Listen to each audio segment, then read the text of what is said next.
মধুর হাসধরা জগু জন নয়নই আনন্দ বৈষ্ণব পদকবি আমার গৌর হরিকে দর্শন করলেন। বাবা গৌর হরিকে দর্শন করে বললেন, ওগো তোমরা শুধু একটিবার চেয়ে দেখো আমার গৌর হরি। আমার গৌরকে দেখে মনে হয় গোড়া যেন সোনা। সোনার কথা বললেন গো মা, কিন্তু কোন সোনার কথা বলেছেন বাবা? না, আমরা যে সময় সোনা পড়েছি উনি কি ওই সোনার কথা বললেন? বললেন না। তাহলে কোন সোনা? স্বর্ণকারীর দোকানের সোনা। স্বর্ণকার কি করে? সোনাতে সোহাগা দিয়ে সোনাকে গলায় নানাবিধ অলঙ্কারে তৈরি করে। বৈষ্ণব পদকবি বললেন, সোনাতে সোহাগা না দিলে যেমন সোনাটি গলে না, আর এই নদিয়ার মাঝে কলিযুগ মাঝে উদয় হয়েছে আমার গৌর সোনা। আমার গৌর সোনাতে যদি সোহাগা না দেওয়া হয় আমার গৌর সোনাও গলে না। কিন্তু কোন সোহাগা দিতে হবে বাবা? স্বর্ণকারের দোকানের সোহাগা নয়। বললেন, আমার গৌর সোনাকে যদি গলাতেই হয়, এই কলিযুগ মাঝে যদি কোনো সাধকের বৈষ্ণব, যদি কোনো বৈষ্ণবী প্রেমরূপ সোহাগা যদি আমার গৌর সোনাতে দেওয়া হয়, আমার গৌর সোনা ভক্তের কোমল চরণে গলে যায়।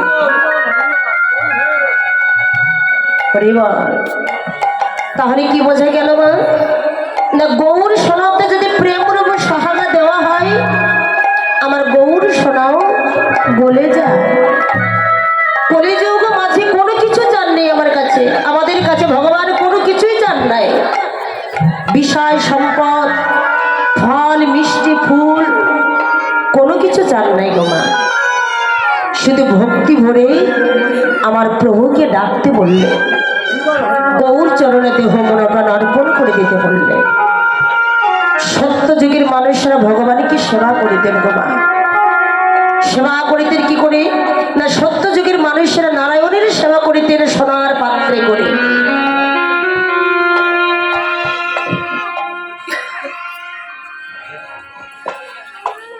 সত্যের মানুষেরা সোনার পাত্রে করে আবার ভগবানকে সেবা দিতেন।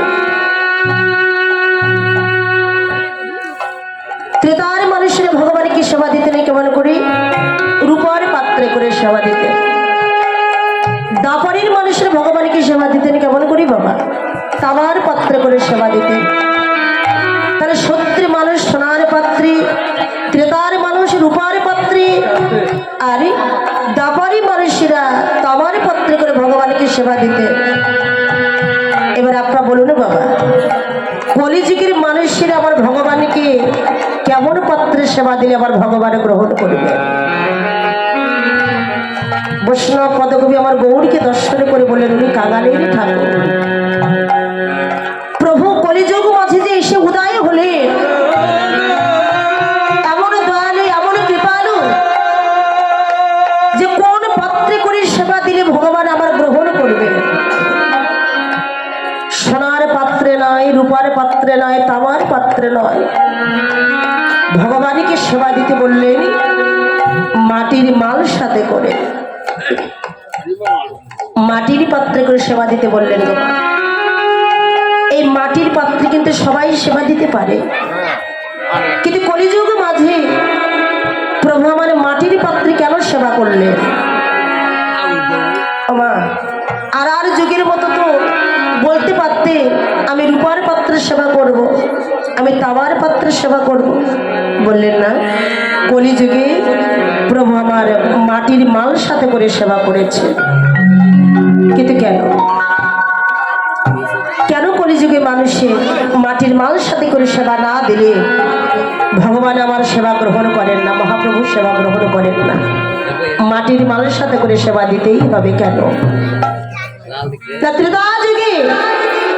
ত্রেতা যুগে প্রভু রামচন্দ্র যখন 14 বৎসরের জন্য বনবাসে যান, বনবাসে গিয়েছিলেন 14 বৎসরের জন্য। যখন উনি বনে বসে চলে যাচ্ছে, মা প্রভু রামচন্দ্রের মা কইকেয়ী কৌশল্যা সোনার পাত্রে সোনার বাটিতে করে দুগ্ধ দিয়ে প্রভু রামচন্দ্রের সম্মুখে দাঁড়ালেন। রাম, 14 বছরের জন্য যে তুমি চলে যাবে বনবাসে, এই 14 বছর এমন তো হতে পারে তোমার সঙ্গে আমার দেখা হবে না। তুমি যে 14 বছরের জন্য বনবাসে চলে যাবে,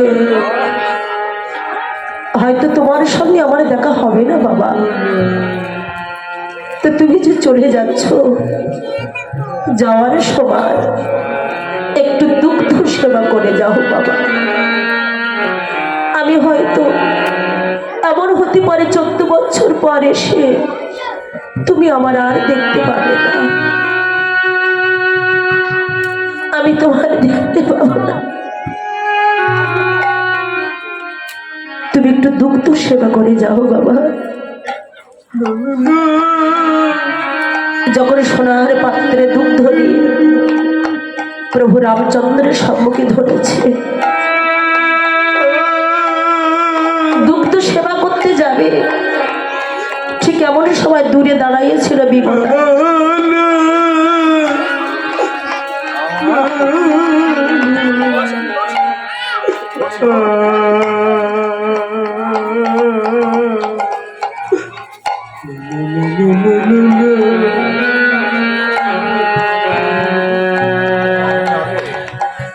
দূরে দাঁড়াইয়েছিল কে? বিমতা কইকে। যখন দুগ্ধটি মুখে দিতে যাবে, দুধ থেকে ছুটে এসে দুগ্ধর বাটিটি নিয়ে মাটিতে ফেলে দিয়েছে। প্রভুকে সেবা করতে দিলেন না। যখন দুগ্ধের বাটিতে মাটিতে ফেলে দিয়েছে, প্রভু রামচন্দ্র বলে উঠলেন, মা, মা গো, তুমি আমার একটু দুগ্ধ আজ সেবা করতে দিলে না মা। তুমি দুগ্ধের বাটিতে মাটিতে ফেলে দিয়েছ, তুমি আজ বিদায়ী বেলা, তুমি আমার মায়ের কাছ থেকে তুমি আমার একটু দুগ্ধ সেবা করতে দিলে না।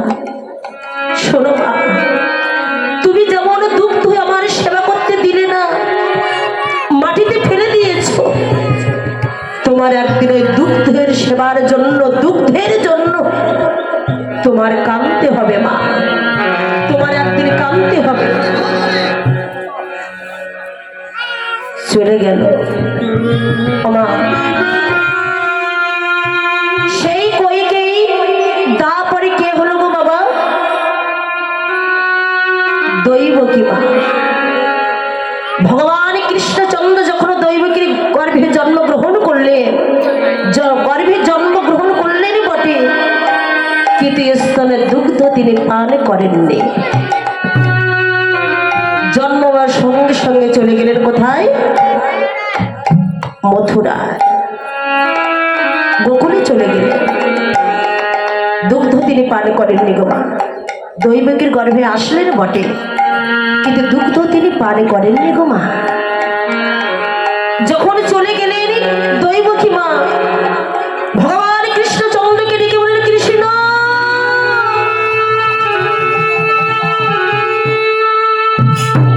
কৃষ্ণ, তুই আমার গর্ভে এলি বাবা, কিন্তু আমার স্তনের দুগ্ধ দিয়ে একটু পান করলি না। আমি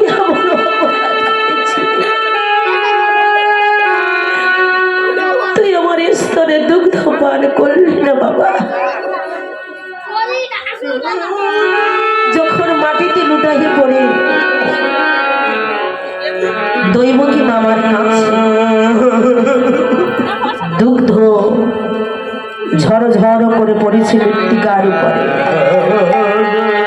ভগবান বললেন, মাগো, এ তো আমার অপরাধ নয়, আমার দোষ নয় মা, এ দোষ তুমি করেছ। মনে করে দেখো সে ত্রেতা যুগের কথা। তুমি আমার মায়ের কাছ থেকে তুমি আমার একটু দুগ্ধ সেবা করতে দাও। তুমি মনে করে দেখো মা, তুমি আমার দুগ্ধ সেবা করতে দাও নি মা। তা তুমি যখন কৃষ্ণ বলে কাঁদছ, আমি সব সইতে পারি না মা। ভক্তে নয়ন জল সহিত আরেকটু দাও, আরেকটু দাও। ভক্তের নয়ন জল আমি সইতে পারি না। তা তুমি যখন দুগ্ধের জন্য কাঁদছো, আমার বদনে আমার বদনে দেওয়ার জন্য তুমি যখন কাঁদছো মা, আর তোমার দুগ্ধ যে মাটিতে ঝড় ঝড় করে ঝরে পড়েছে, আমি তোমার কথা দিলাম মা, ওই যে মাটিতে তোমার দুগ্ধ ঝরে পড়েছে, ওই কলিযুগ মাঝে ওই মাটি থেকে তৈরি হবে মাটির মালসা। আর আমি তোমার কথা দিলাম মা, ওই কলিযুগ মাঝে যদি কোনো কাঙাল ভক্ত ওই মাটির মালসাটা করে নৈবেদ্য নিয়ে যদি আমার একবার প্রাণ ভরে ডেকে বলতে পারে প্রভু,